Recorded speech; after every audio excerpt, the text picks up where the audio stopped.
en esta tarde. Venimos meditando en el libro de Bereshit, en el libro de Génesis, gloria a Dios para los que no saben. Bereshit, que significa principio, en el libro de los principios estamos meditando hoy. Entonces vamos a gloria a Dios, estamos en el capítulo 35 del libro de Génesis o de Bereshit. Alabado sea el nombre del Señor, y vamos a estar mirando en el desde el versículo 16 hasta bendito el nombre del Señor, versículo 16 hasta el hasta el 21, amén, del versículo. Y el título del mensaje de la meditación esta tarde es en Hamashiach, o sea, en Cristo. Hamashiach es el nombre que se le da en hebreo, el nombre que nosotros hemos recibido de nuestro Señor viene del griego. Jesucristo viene del griego, que es el idioma en que se escribió el Nuevo Testamento o el Brit Hadashah. Ese es el idioma. No podemos decir que se escribió en hebreo, porque si se hubiera escrito en hebreo nosotros hubiéramos quedado ignorantes de toda la palabra de Dios. Hubiera sido solamente ¿para quiénes?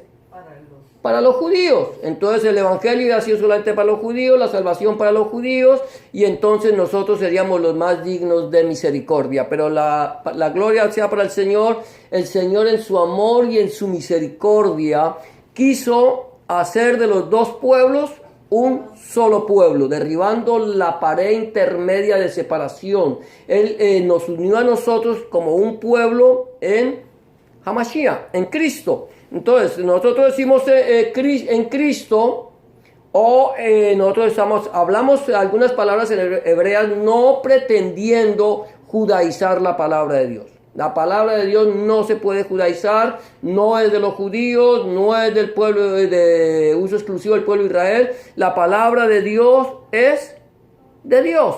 Es de Elohim, es del Señor. Él fue el que la inspiró, la encargó al pueblo de Israel para que la predicara, pero como el pueblo de Israel no la quiso predicar, se encerró en sí mismo, entonces Dios le dijo: a ustedes se les va a quitar la viña y se les va a dar a otros que den mejor fruto de ella.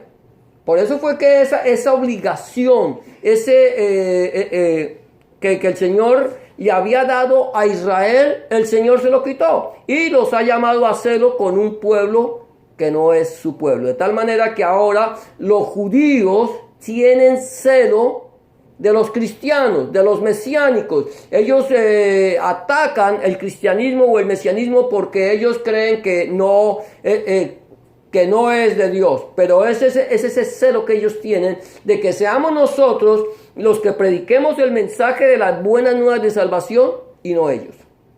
Entonces, gloria a Dios. Aquí entonces estamos hablando en Hamashiach.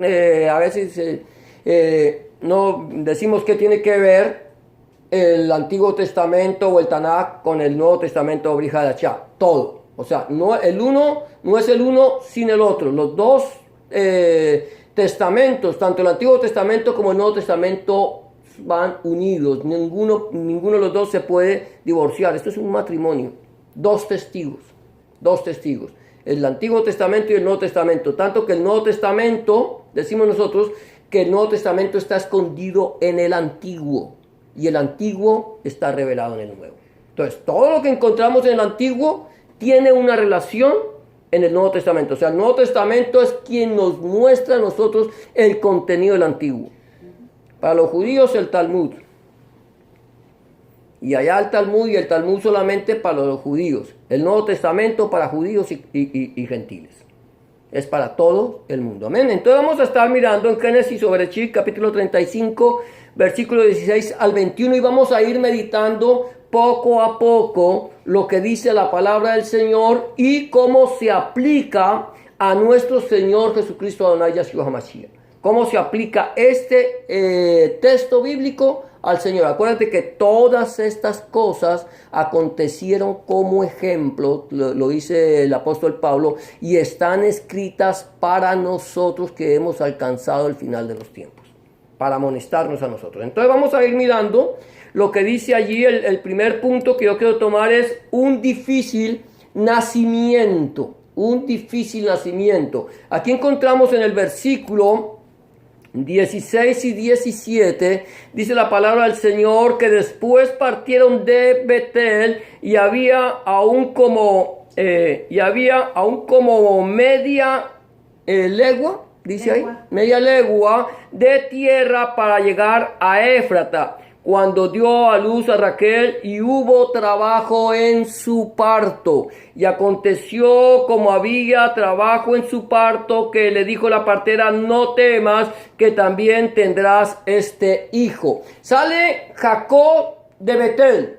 Sale Jacob de la casa de Dios. Sale Jacob de la presencia de Dios. Acuérdate que Israel en este momento ya no es Jacob, ahora es Israel. El Señor le confirma que ya su nombre no es Jacob. El Señor le dijo: mira, Jacob, yo ya te cambié, yo ya te transformé, yo ya te hice una nueva criatura. Tú no puedes seguir viviendo en el pasado, puedes seguir viviendo en lo que eras antes. Tú eras antes un engañador, tú antes eras un suplantador, pero ahora eres una nueva criatura y yo te he dado un nuevo nombre, que es Israel. A partir de ese momento que Dios se le aparece a Jacob y le reconfirma que su nombre es Israel, le confirma que él ya no es esa vieja criatura, entonces ahora él sale de la casa de Dios, de Betel. ¿Se acuerda que Betel significa casa de Dios? Sale de la presencia de Dios y va hacia Éfrata. ¿Cuál es Éfrata? ¿Dónde queda Éfrata? Éfrata es un pueblo cerca a Jerusalén, que está muy cerca, es casi pareciera un barrio. Tú sales de Jerusalén y cuando menos piensas ya estás en Éfrata. Éfrata es lo que nosotros conocemos como Belén de Judá. Eso es Éfrata. Allí llegó. Y allí en Éfrata, cuando están llegando a Éfrata, entonces resulta que Raquel empieza a tener trabajo de parto. Empieza su cuerpo, el niño que va en su vientre, a querer nacer. Y allí hay un trabajo difícil para que él naciera. Yo no sé cómo venía el hijo de Raquel. Yo no sé si el hijo de Raquel estaba saliendo al contrario. ¿Sabe que hay niños que nacen, a veces no nacen de cabeza, sino que sacan primero los pies, y esto es un problema en el parto, hace que el parto se complique? Yo no sé cómo estaba el niño en el vientre de Raquel, si estaba quizás atravesado, pero había un trabajo difícil, y a veces eso es algo que a nosotros nos sucede. Nosotros tenemos que nacer de nuevo. Nosotros nacimos de nuestra madre física, natural, pero el Señor nos dice a nosotros que nosotros tenemos que nacer de nuevo, tenemos que nacer a una nueva vida, y esto empieza a dificultar a nuestra vida. Nosotros tenemos una pelea, ¿cierto? Una pelea entre el viejo hombre y el nuevo hombre que quiere nacer. A veces a nosotros nos predican el mensaje del evangelio del reino de nuestro Señor Jesucristo y nos dicen: mira, es necesario que tú te arrepientas, es necesario que tú hagas teshuvá, es necesario que tú te vuelvas al Rey de Reyes y Señor de Señores, le entregues tu vida, que nazcas de nuevo. Y muchas veces nosotros, ¿qué es lo que decimos? No, todavía no estoy preparado. Cuando esté preparado, entonces yo le entrego mi vida al Señor y cambio mi vieja manera de ser. Yo no sé si a ustedes les pasó eso, pero a mí me pasó eso durante mucho tiempo. Yo le decía, cuando mi madre me decía: ven a la iglesia, bautízate, yo le decía: mira, yo no estoy preparado para eso. Yo todavía estaba agarrado al viejo hombre y no quería soltar ese viejo hombre, y entonces eso complica nuestra entrada al reino de Dios. Si nosotros no nacemos de nuevo, nosotros no podemos ver el reino de los cielos, el reino de Dios. Mira lo que dice la palabra del Señor allí en el libro de Juan o Yohanan, capítulo 3, versículos 3 y 5. El Señor estaba hablando con un maestro de Israel, con un rabino de Israel. Estaba hablando, un rabino, una persona que supuestamente tenía todo el conocimiento de la Torá, todo el conocimiento del Tanakh, lo conocía, lo había escudriñado, lo había meditado, lo había leído, había estado en seminarios, en institutos bíblicos, lo conocía perfectamente. Y este hombre, llamado Nicodemo, viene a Jesús, a Yahshua de noche y le dice: Rabí, sabemos que tú has venido de Dios como maestro, porque ninguno puede hacer las cosas que tú haces si no está Elohim con él. Y entonces el Señor le dice, mira lo que le dice aquí en el versículo 3, le dice: respondió Jesús, Yahshua, y le dijo: de cierto te digo, que el que no naciere de nuevo no puede ver el reino de Dios. Si nosotros como personas naturales no nacemos de nuevo, no tenemos un nuevo nacimiento, no morimos a nuestra vieja naturaleza, no podemos ver el reino de Dios. Mientras que nosotros sigamos en esa naturaleza pecaminosa con la cual la cual hemos heredado, porque esa fue una naturaleza que heredamos nosotros.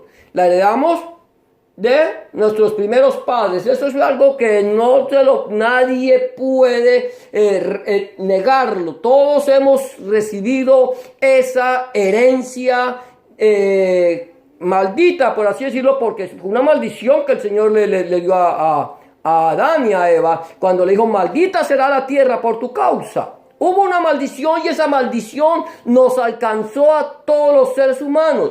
Hay alguien que dice que el hombre nace inocente y es la sociedad la que lo corrompe. Mentiras. La sociedad no corrompe. El hombre es pecador por naturaleza. Si tú pones a dos niños en un corral o en un lugar, o los pones en una habitación y les pones unos juguetes, ellos por su naturaleza, ellos pelean por eso, se golpean por eso, y absolutamente nadie les ha enseñado a que sean violentos. No sé si ustedes lo han visto. Ellos son violentos por naturaleza. Ellos quieren las cosas, avariciosos por naturaleza. Quieren las cosas para ellos por naturaleza. Es la naturaleza que nosotros heredamos. Y esa es la naturaleza que nosotros desarrollamos a medida que vamos creciendo. Y mientras que nosotros estemos en esta vieja naturaleza, en la naturaleza del pecado, en la naturaleza heredada por Adán, nosotros no podemos ver el reino de Dios. O sea que el reino de Dios está vedado. Lo tenemos un velo que no nos permite ver más allá de lo que tenemos al frente de nuestros ojos. O sea que tenemos el velo de Moisés. No nos deja mirar más allá de lo que tenemos. Por eso ahora dice la palabra del Señor que cuando nuestro Señor Jesucristo, Adonai Yahshua Mashiach, Él murió, Él expiró, el velo del templo se rasgó de arriba hacia abajo. Que lo hemos venido diciendo, que seguramente cuando el centurión clavó su lanza en el costado del Señor y rasgó el costado del Señor, en ese momento se rasgó el velo. ¿Y qué hizo al rasgarse el velo? Nos dio acceso al lugar santísimo, a la presencia misma de Dios. Mira esto, Hebreos dice que tenemos acceso al lugar santísimo. ¿A través de qué? Del velo roto. De Cristo, del velo roto, que es la carne de nuestro Señor Jesucristo. O sea que en el momento en que la carne de Cristo fue rasgada, en ese momento entonces tuvimos acceso. Quiere decir que al nosotros nacer de nuevo, o sea, nosotros tenemos que renunciar a nuestra vieja naturaleza, nacer de nuevo, y al nacer de nuevo entonces el velo se rasga. ese velo se rasga. Así como cuando nace uno de la mujer, ¿cierto? Tiene que rasgarse aquella parte para que el niño nazca, ¿cierto? Para que dé a luz, reventar fuente. Entonces cuando uno nace de nuevo, eso que estaba oculto para nosotros, nos queda al descubierto. Empiezas tú a mirar el reino de Dios. Empezamos a ver el reino de Dios. Y sigue diciéndole el Señor Jesús a Nicodemo, le dice... Respondió Jesús, de cierto te digo que el que no naciere del agua y del espíritu no puede entrar en el reino de Dios. Tenemos que nacer del agua y del espíritu. ¿Qué es nacer del agua? Es renunciar a nuestra vieja naturaleza, haber nacido, haber renunciado, ir a las aguas del bautismo. Es que eso es interesante, porque a veces nosotros como cristianos nos convertimos. Decimos, sí, yo acepto. Y cuando nos dicen que nos bautizamos, decimos, todavía no tengo tiempo, espérate. O denme unas clasecitas para saber qué tengo que hacer para poderme bautizar. ¿A cuántos de aquí les dieron clase para el bautismo? A ninguno, ¿cierto? Bueno, gloria a Dios. Pero hay iglesias donde les dan clase del bautismo. Y hay iglesias donde tú te conviertes y te dan un tiempo prudencial para que tú decidas si te bautizas. Hablábamos la semana pasada que la gente entregada su vida al Señor y en el mismo momento sin conocer a profundidad el tema de la salvación, en ese mismo momento entregaban su vida al Señor, se bautizaban. En ese mismo instante bajaban las aguas del bautismo, actuaban inmediatamente. Y el apóstol Pedro, Cefas, dice que el bautismo nos salva. No dice que no nos salva, dice nos salva. No quitando las impurezas del pecado, porque las impurezas del pecado las quita la sangre de nuestro Señor Jesucristo, Adonai Yahshua HaMashiach. Pero el bautismo nos salva. ¿Por qué? Porque es un mandamiento dado por el Señor. El Señor dice, el que creyere y fuere bautizado será salvo. No es suficiente con creer. Ahora, hay personas que pueden ser salvas sin haber sido bautizadas. ¿En qué sentido? En el sentido en que reciben al Señor y no tienen oportunidad, no porque no quieran, no tienen oportunidad de bautizarse y el Señor los llama. Ellos son salvos por la fe. No porque no quisieron. Nos acordamos del ladrón en la cruz cuando le dijo, acuérdate de mí cuando vengas en tu reino. El Señor le dijo, de cierto te dijo que hoy estarás conmigo en el paraíso. Quiere decir que el Señor le perdonó y le dio entrada. Pero aquí es cuando nosotros entregamos nuestra vida al Señor, dice nacer del agua y del Espíritu. O sea, ser llenos de la presencia del Espíritu Santo. Haber recibido el Espíritu Santo. Recuerda que el Señor dice, no os dejaré solos. El Consolador, el cual el Padre enviará en mi nombre. Él os enseñará todas las cosas y os recordará lo que os he dicho. Yo os enviaré del Padre al Consolador para que esté con vosotros. Quiere decir que el Señor... Nosotros necesitamos no solamente nacer del agua, no solamente entregarle nuestra vida al Señor, sino necesitamos ser llenos del Espíritu Santo, el Ruach HaKodesh. Ser llenos para poder ser salvos. Una persona que le entrega su vida al Señor Jesucristo, el Señor Jesucristo viene, Adonai Yahshua HaMashiach, barre la casa, la limpia, saca a todos los demonios, pero la casa queda vacía.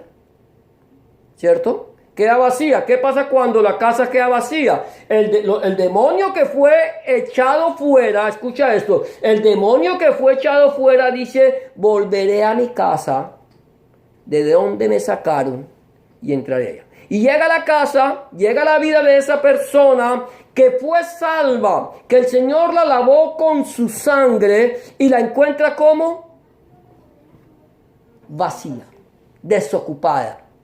Totalmente vacía, limpia, impecable, pero vacía.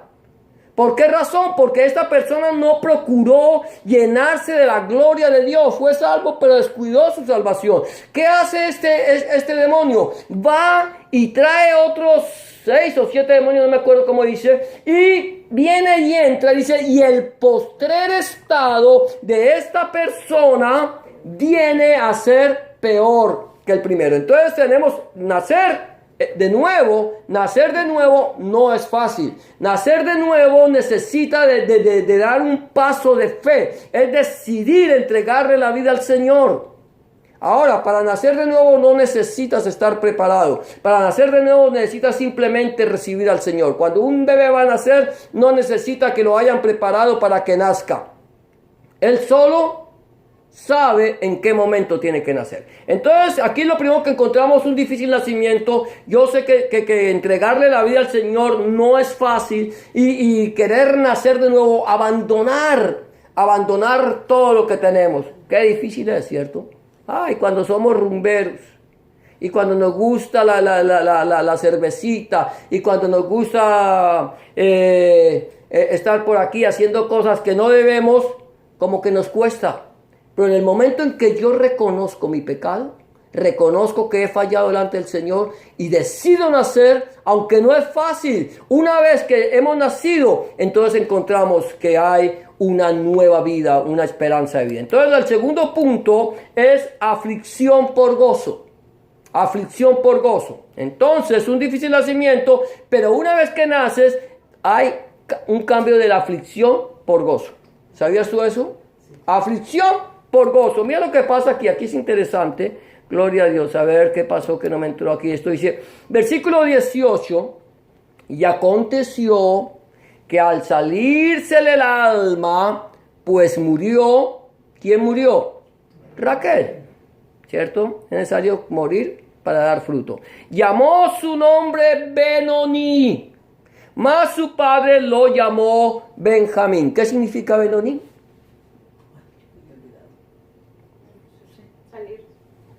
Hijo de mi aflicción o hijo de mi tristeza. Benoni. Benoni significa hijo de mi aflicción o hijo de mi tristeza. Ese fue el nombre que le puso Raquel. Hijo de mi aflicción, hijo de mi tristeza, porque al nacer ese hijo le quitaba el alma, le quitaba la vida. Ella iba a la presencia del Señor, ella iba a ir a la presencia del Señor. Ella no sabía lo que le esperaba más adelante, pero en el momento en que ella siente que el niño nace, ella siente que se va, y por eso antes de morir le llama Benoni, pero su padre le cambia su nombre por el de Benjamín. ¿Qué significa Benjamín? Hijo de mi mano derecha. Eso es lo que significa Benjamín. Mira, esto es tremendo. La madre le pone Benoni. Nosotros somos hijos de aflicción. ¿Sabías tú eso? Nosotros somos hijos de aflicción. Cuando Dios creó al hombre, lo creó a imagen y semejanza de él. Varón y hembra los creó. Los creó para que juzgaran la tierra. Creceos y multiplicaos y juzgar la tierra. Todo es para ustedes. Ustedes tienen todo el poder. Pero el hombre desobedece. El hombre se aparta de Dios y entonces es un hijo de aflicción. Por eso el Señor dice que me duele haber creado al hombre. Me arrepiento de haber creado al hombre. Pero la Biblia dice que Dios no es hombre para que mienta, ni hijo de hombre para que se arrepienta. Pero a Dios le dolió en el corazón. Dice, este hijo que yo he creado, estos que yo hice para que fueran mi alegría, mi gozo, para darles todo lo que yo hice, ahora se han vuelto contra mí, me han dado la espalda, son hijos de aflicción. El hombre, cuando está alejado de Dios, el hombre hace doler el corazón de Dios, por así decirlo. Dios se duele por el pecado del hombre. Dios siente tristeza por nuestra vida. Por esa causa, porque de tal manera nos amó Dios, que ha dado a su Hijo unigénito para que todo aquel que en él cree no se pierda, mas tenga vida eterna. Porque Dios no quiere que ninguno perezca, sino que todos procedan al arrepentimiento. Entonces, a Dios le duele y Dios viene y tiene que traer castigo. Entonces el Señor decide que borrar al hombre de sobre la faz de la tierra. Pero en el momento en que Dios decide borrar al hombre sobre la faz de la tierra, encuentra un hombre el cual haya gracia delante de la presencia del Señor. Ese era un hombre que a pesar de ser pecador, como lo era Noé, era un hombre que amaba al Señor, era un hombre que buscaba del Señor. Y cuando el Señor lo llama, el Señor le dice haz un arca, él dura 100 años predicando el mensaje del evangelio del reino para el arrepentimiento y la gente no le creyó. 100 años con una iglesia de 8 personas. ¿Quiénes fueron los que salvaron? Los que creyeron. Los que creyeron y fueron bautizados. Creyeron al mensaje y fueron bautizados en el diluvio. Porque en el diluvio, mi amado hermano, mi amada hermana, en el diluvio quedaron sepultados todos los inicuos. Todas las iniquidades quedaron sepultadas en el diluvio. Y allí el Señor luego nace una nueva criatura. El pecado está ahí. Pero nos está hablando que el Señor, o sea, este Noé fue el gozo del Señor. Y al Señor nos cambia a nosotros nuestra aflicción por gozo. Una vez que nosotros cambiamos nuestra manera y volvemos nuestra vida al Señor, el Señor nos da gozo. Mira lo que dice allí Juan o Yohanan 16:20, dice: de cierto os digo que vosotros lloraréis y lamentaréis. Y el mundo se alegrará. Mira esto. Lloraréis y os lamentaréis. Y el mundo se alegra. El mundo se alegra cuando tú tienes que sufrir por causa del evangelio. Pero, aunque vosotros estéis tristes, ¿qué pasa? Vuestra tristeza se convertirá en gozo. Juan 16:20. Mire, ustedes, el Señor le dice, de cierto os digo. Mire, yo se lo estoy diciendo con toda certeza, que ustedes van a llorar y se van a lamentar. Hay alguien que dice, ¿por qué si Dios es tan bueno? ¿Por qué nosotros tenemos que sufrir?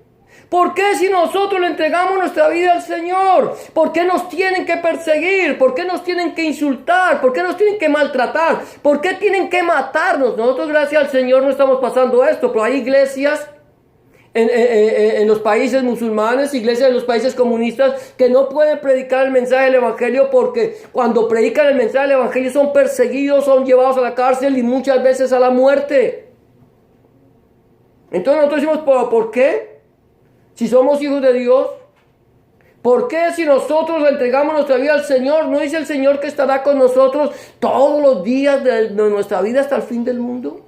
¿No dice el Señor en su palabra que Él no nos dejaría ni nos desampararía, que como estuvo con Moisés estaría también con nosotros? Entonces, ¿por qué razón?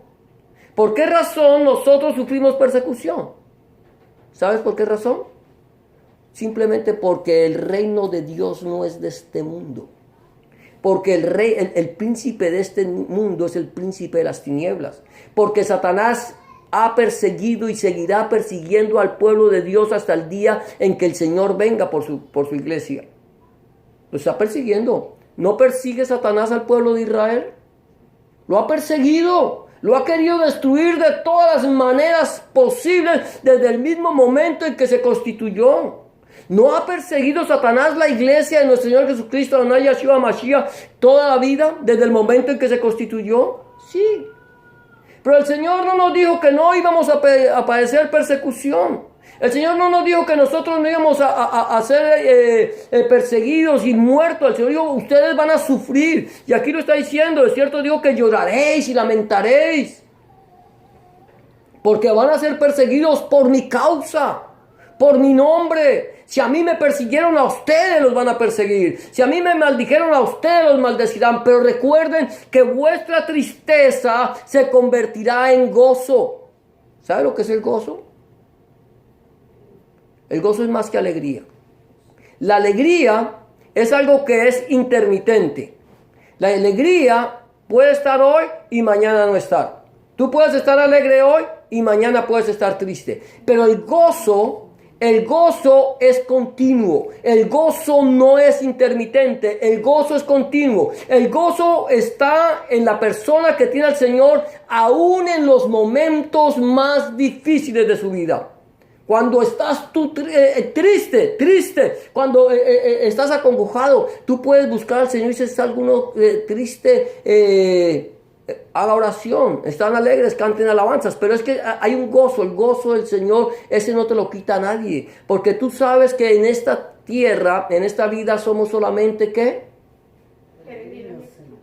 Peregrinos y extranjeros. ¿Quién vino a quedarse aquí eternamente? Los testigos de Jehová, pero no sé dónde lo van a conseguir porque este mundo va a pasar. La Biblia dice que el cielo y la tierra pasarán, mas su palabra no pasará. Dice que se enrollarán como un pergamino y ningún lugar se encontrará para ellos. Pero aquí, en esta tierra física, nadie va a quedarse eternamente y para siempre. El día que el Señor te llame, ese día te vas, por más de que nos aferremos. Puedo llegar, yo le pido al Señor hasta los 120. Puede hacer que me los dé, ¿cierto? A mí me gusta eso. Yo siempre he dicho, Señor, dame 120, como le diste a Moisés, pero con todas mis facultades. Y hay algo interesante entre el pueblo de Israel, yo eso lo vine a saber después, que cuando una persona cumple años le dicen que cumpla 120. Porque esa es la edad clave, la edad de Moisés. Cumple la edad de Moisés, con que cumpla la edad de Moisés tiene suficiente. Pero si el Señor nos lleva antes, gloria a Dios. Porque tenemos un lugar en la casa del Padre. El Señor lo dice ahí. En la casa de mi Padre muchas moradas hay. Voy pues a prepararles una para que donde yo esté, ustedes también estén. ¿Cómo va a ser? No lo sé. Cosa que ojo no vio, ni oído yo, ni ha subido al corazón del hombre, la que Dios tiene preparada para los que lo aman. O sea que todo lo que yo me imagine, todo lo que tú te imagines, no tiene nada que ver con lo que Dios tiene para ti en el reino de los cielos. Entonces Él cambia nuestra aflicción por gozo. Ahora nosotros podemos tener gozo. Es el gozo de la salvación. El gozo que el día que nosotros nos vayamos de este mundo, sabemos que vamos a un lugar mucho mejor. Una persona que no tiene al Señor en su corazón no sabe a dónde va. ¿Qué va a pasar después de que yo me muera? ¿Qué hay después? Como cantaba esta canción que cantábamos, que dice que el hombre, llega un momento en que el hombre llora y el tiempo se detiene y empieza a ver su final. No sabe a dónde va. Pero el que tiene al Señor sabe a dónde va. El que tiene al Hijo. Si no tiene al Hijo, lo siento por los hermanos judíos. Lo siento por los musulmanes. Lo siento por los budistas. Lo siento por ellos. No tienen al Hijo, están por fuera. No tienen al Hijo. Aquí no es cuestión de religión, aquí es cuestión de relación con el Señor. Entonces, una vez que tú has nacido de nuevo, el Señor cambia tu aflicción y te da esperanza de vida. Quiere decir que yo paso de muerte a vida. Estaba muerto. Estábamos muertos en nuestros delitos y en nuestros pecados. Pasamos de muerte a vida. Ahora tenemos vida. Y cuando nosotros vayamos a la presencia del Señor, entonces vamos a pasar de vida a más vida. De vida a más vida, de vida a vida eterna. El que no tiene a Cristo pasa de muerte a muerte. De separación a separación, porque muerte significa eso, separación. Es que la gente cree que muerte significa fin de vida. No. Muerte significa separación. Por eso es que nosotros estábamos muertos en nuestros delitos y pecados. Que vendrían días en que los muertos oirían la voz de Dios y vivirían. Cuando tú estás muerto y escuchas la voz de Dios y la recibes, entonces vivimos. Entonces el Señor cambia nuestra aflicción por gozo. Después del nacimiento hay un difícil nacimiento, entonces hay gozo después de nuestra aflicción. El punto 3, un pilar en Betlehem. Sí, un pilar en Betlehem. Mira lo que dice el versículo 19. Así murió Raquel y fue sepultada en el camino de Éfrata, la cual es Belén. Betlehem. Ese es Betlehem. Belén, nosotros la conocemos como Belén. Los judíos le dicen Betlehem. Sí, yo le decía a Cristina, vamos para Betlehem. Dice, no, para Belén. Digo, no, para Betlehem. ¿Sí? Betlehem o Belén, el cual es Belén. Y levantó Jacob un pilar sobre su sepultura. Esta es la señal de la sepultura de Raquel hasta hoy. ¿Dónde está el sepulcro de Raquel? En Betlehem, en Belén de Judá. Allí, cerquita a Jerusalén. Nosotros fuimos allá No a la tumba de Raquel, no sabía. Mira cuántas veces ha leído uno esto y uno no se da cuenta. Fuimos a Betlehem y casi no podemos salir de allá. Allí van, la gran mayoría que van a visitar solo son mujeres. Solo mujeres. Sí. Mira, y allá a la tumba de Raquel, la matriarca. 3 patriarcas y 4 matriarcas.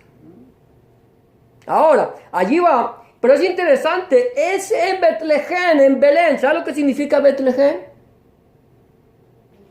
No, bueno, vamos aquí aprendiendo. Vamos aprendiendo, aquí estamos aprendiendo. Betlehem significa casa de pan. Eso es Betlehem, casa de pan. Casa de pan. Casa de pan. Vamos a decir casa de alimento. Es la casa del alimento donde tú te alimentas, en la casa de pan. Betel, casa de Dios. Betlehem, casa de pan. ¿Y qué pasó en Betlehem? ¿Qué pasó en Belén? Aquí en Belén encontramos que murió Raquel. Raquel muere. La mujer que Jacob amaba, por la cual trabajó 14 años. 14 años. Había dicho que iba a trabajar 7, pero lo engañaron. Y entonces trabajó 7 más. Pero porque amaba a esa mujer. Y allí se muere la mujer que la amaba.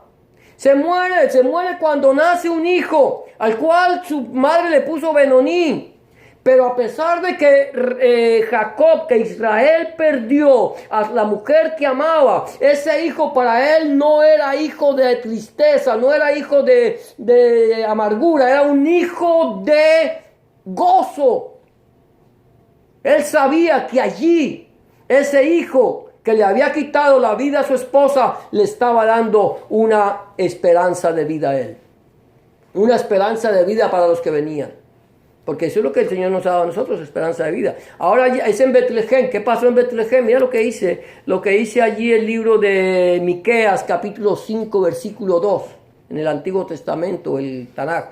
Dice, pero tú, Belén Éfrata, ¿se acuerda que hemos dicho que Éfrata? Éfrata. Tú, Belén Éfrata, pequeña para estar entre las familias de Judá, de ti me saldrá el que será Señor en Israel, y sus salidas desde el principio, desde los días de la eternidad. Mira, tú Belén Éfrata, tú Betlehem Éfrata, tú casa de pan Éfrata, tú que eres una ciudad pequeña, las más pequeñas de las ciudades de Judá, que quizás nadie le daba la importancia que ella tenía que tener. Para el Señor Belén era una ciudad importante, era un lugar importante, porque allí se había levantado un pilar, se había levantado algo que estaba, una enseña allí, algo que estaba demostrando que allí sucedería algo poderoso, y eso es algo poderoso, es el nacimiento de aquel que vendría a liberar a toda la humanidad del pecado y de la muerte. ¿Que no quieren? Es otra cosa. Él vino a comprar toda la humanidad. Él vino a salvarnos a todos nosotros. Vino a darnos vida y vida en abundancia, vida eterna. Él vino, para eso vino. Él es el Goel, Él es el Redentor. Es el que vino a comprar, a rescatar al que se había perdido. ¿Quién es el que se había perdido? Él dice que hay más gozo en el cielo por un pecador que se arrepiente que por 99 justos que no necesitan arrepentimiento. Que Él vino a buscar y a salvar lo que se había perdido. ¿Qué era lo que se había perdido? ¿Los judíos no se habían perdido? ¿Será que los judíos no estaban perdidos? Siguen perdidos. Los musulmanes están perdidos. Los idólatras están perdidos. Toda la gente, los borrachos, los adúlteros, los fornicarios, los mentirosos están perdidos. Pero a esos que están perdidos, que éramos todos, absolutamente todos, porque no había uno que estuviera en el redil, no había uno solo. Todos por fuera. Él vino a salvarnos. Y a todos los que le recibieron, a los que creyeron en su nombre, dice Juan 1:12, les dio potestad de ser hechos hijos de Dios. ¿Te imaginas eso? Ser hechos hijos de Dios por causa de Hamashiach, por el Mesías, por el Cristo. Él nos hizo hijos cuando éramos enemigos del pueblo de Dios. Cuando éramos enemigos del Señor. Él nos adopta como hijos. Y al adoptarnos como hijos, nos dan los mismos privilegios del hijo, del único hijo, del hijo natural. Nosotros que fuimos adoptados, tenemos los mismos privilegios que nuestro Señor Jesucristo. Sí, juntamente con Él padecemos. No es que a nosotros nos gusta la vida fácil, ¿cierto? ¿Se da cuenta, por ejemplo, la iglesia de la prosperidad? La gente de la iglesia de la prosperidad, la gente que va a las iglesias de la prosperidad es porque les gusta la vida fácil. Todo regalado. Todo. Son peores que los socialistas. Todo regalado. No los socialistas. Hay unos socialistas que son los que roban. Pero los que siguen a ellos es porque les prometen que todo se lo van a regalar. Igual a estos. Estos que sigan a estos grandes maestros, a estos grandes apóstoles, a estos grandes profetas, los siguen porque quieren todo regalado. No quieren padecer nada, no queremos sufrir por causa del Evangelio. Pero mira esto, el Señor viene y nos da vida nueva. Ahora, en esta, y aquí estamos hablando de un pilar en Betlén, y estamos diciendo una casa de pan. ¿Sabe cuál es esa casa de pan? ¿Qué pasó en esa casa de pan? Y hablamos de que nació. Pero ese que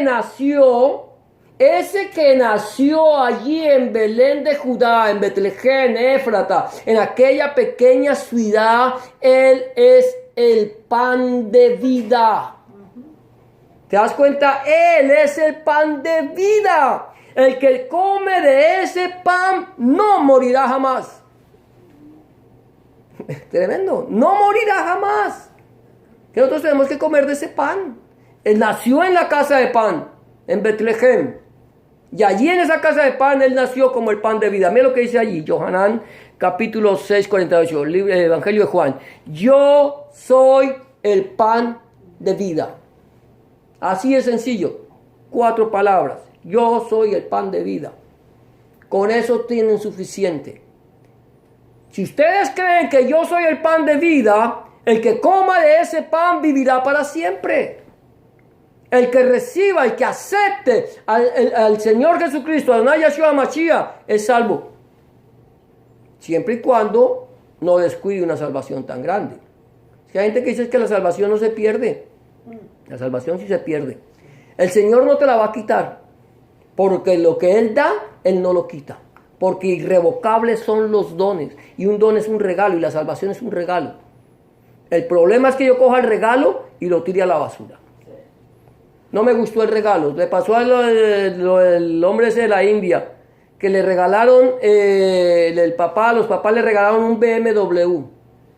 Un BMW le regalaron, un carro fino. ¿Y sabe qué hizo con el BMW? Lo tiró al río. ¿Sabe por qué? Porque él quería un Jaguar. ¿Ah? Quería un Jaguar. Un hijo desagradecido. Yo le regalo, los papás seguramente tenían mucho dinero, tienen que tener mucho dinero para haberle regalado eso. Y el hombre, este muchacho, haber sido muy consentido para haber desechado el regalo. El Señor nos da un regalo que se llama vida eterna. Pero muchos lo rechazan porque no les da carro, ni casa, ni beca. Porque no les da lo que le piden. Porque lo que ellos le ofrecen es que siembre para que el Señor le multiplique. Y entonces esa gente que son todos avariciosos, quieren tenerlo todo, pero no sufrir por causa del Evangelio. El Señor nunca prometió casa. El Señor no te prometió carro, ni te prometió beca. El Señor te prometió a ti persecución.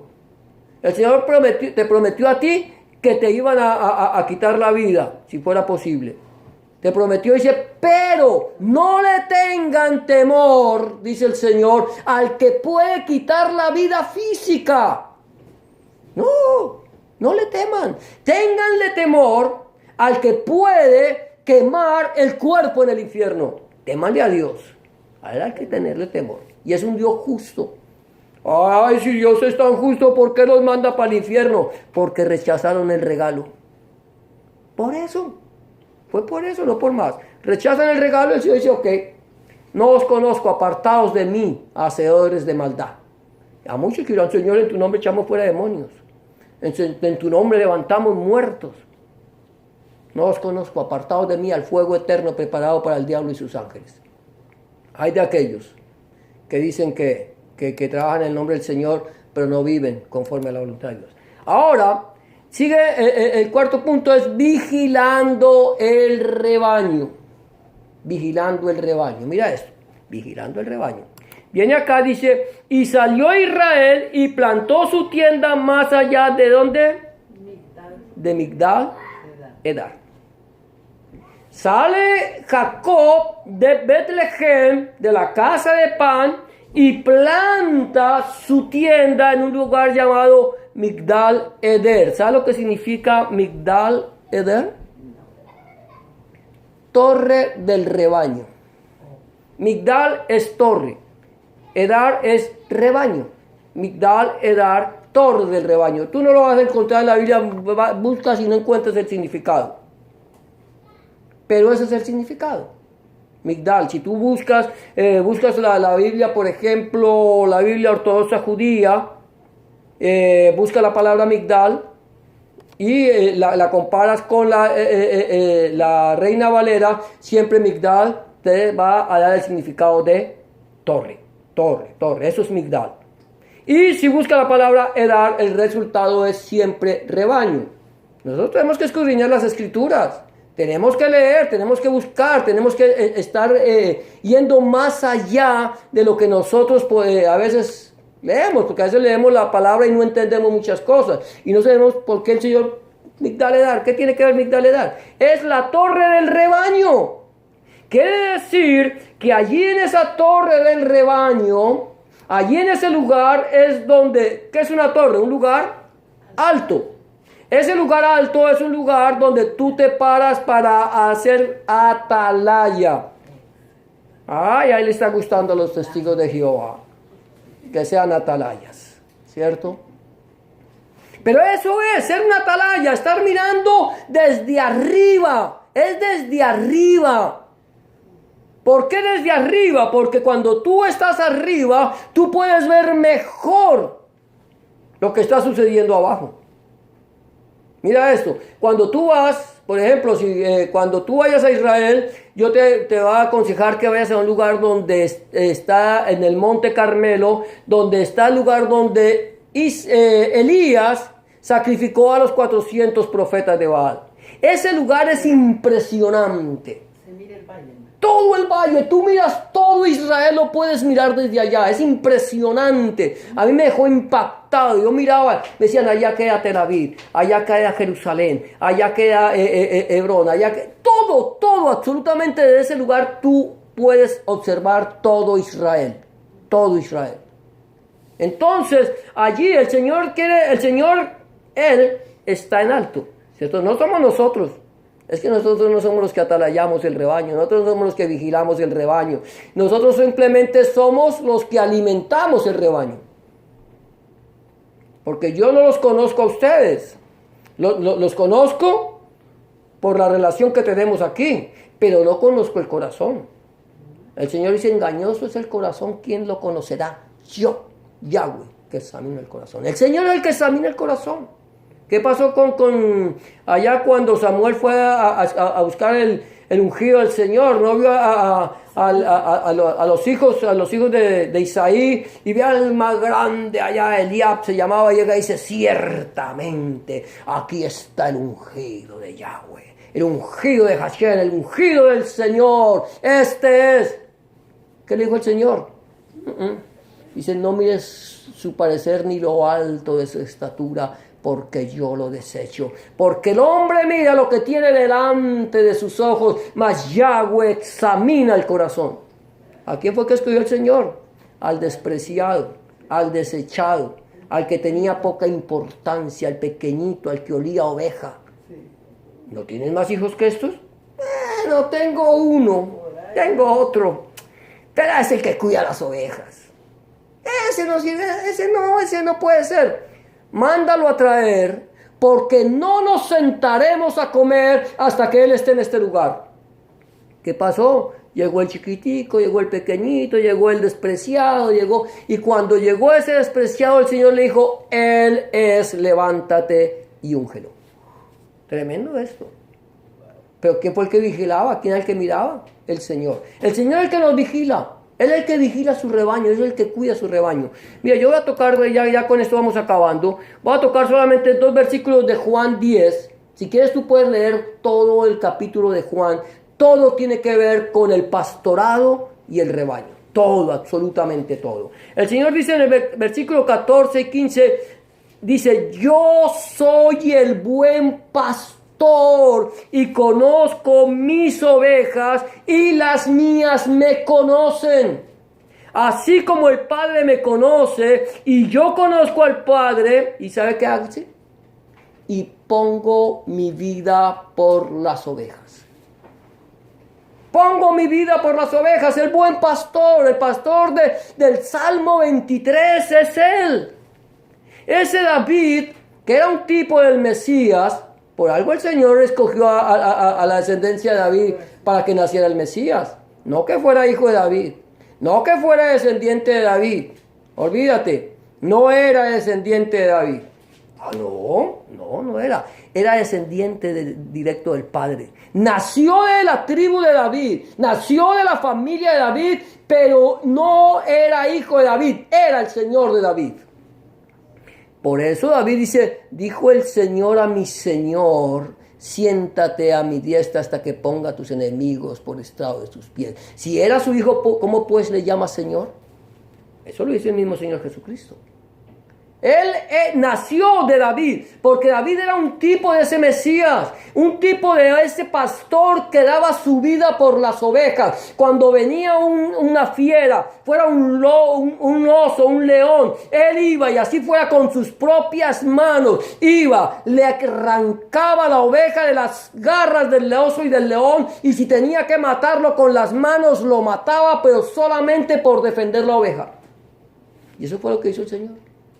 El Señor es el buen pastor y Él dice que Él conoce sus ovejas y sus ovejas lo conocen a Él.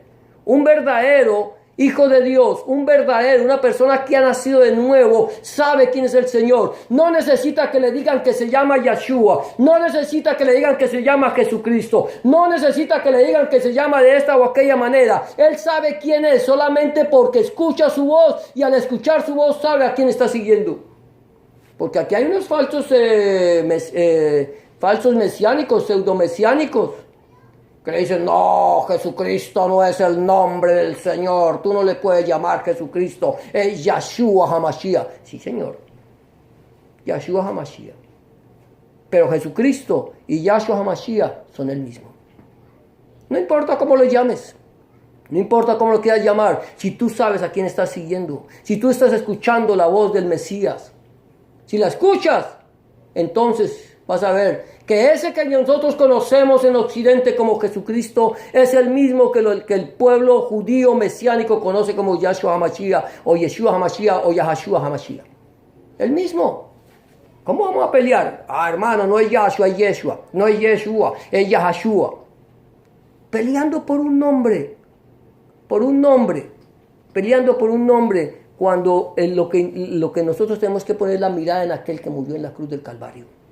El que entregó su vida por nosotros. Si Jesucristo no es el Mesías, entonces nosotros no estamos mirando al que murió en la cruz del Gólgota. No estamos mirando al que murió en la cruz del Calvario. Estamos poniendo nuestra mirada en otra persona. Pero nosotros sabemos que es el que está escrito en esta palabra, la cual nos llegó a nosotros en griego y no en hebreo.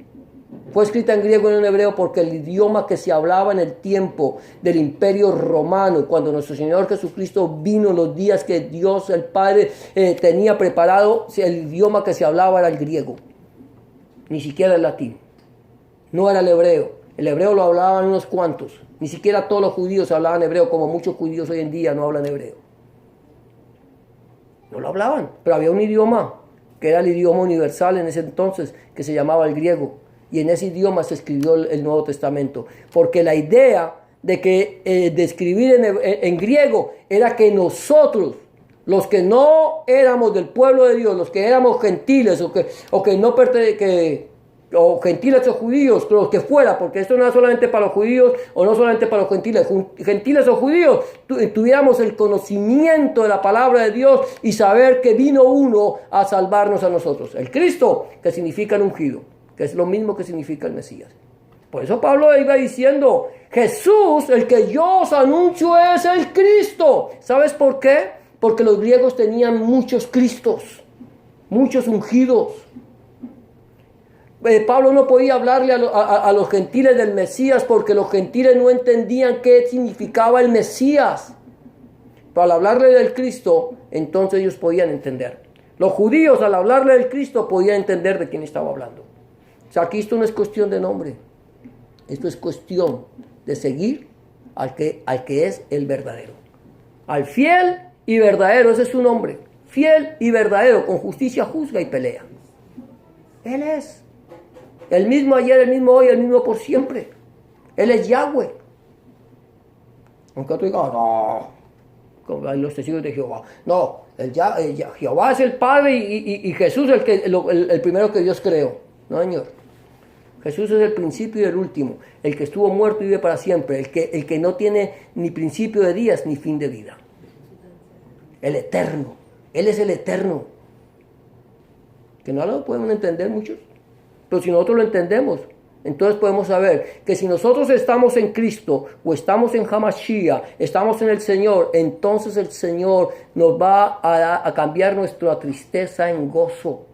El Señor cambia nuestra tristeza en gozo. El Señor está allí para darnos la vida eterna, porque Él es el pan de vida. Y para darnos a nosotros no solamente, sino que Él está vigilando, Él está guardando su rebaño. Y si tú le amas, y si tú quieres servirle a Él, Él no va a dejar que tú te pierdas. Él no va a dejar. Si Judas hubiera amado al Señor, si Judas lo hubiera amado, que el Señor lo escogió como uno de sus apóstoles, si lo hubiera amado, él no se hubiera alejado del Señor. Así lo hubiera entregado. Tenía que haber uno que tenía que entregarlo. Pero Judas no le amaba. De tal manera que cuando le entregó no se arrepintió. Le dio remordimiento y se ahorcó. Muchos hay que dicen que aman al Señor y no lo aman.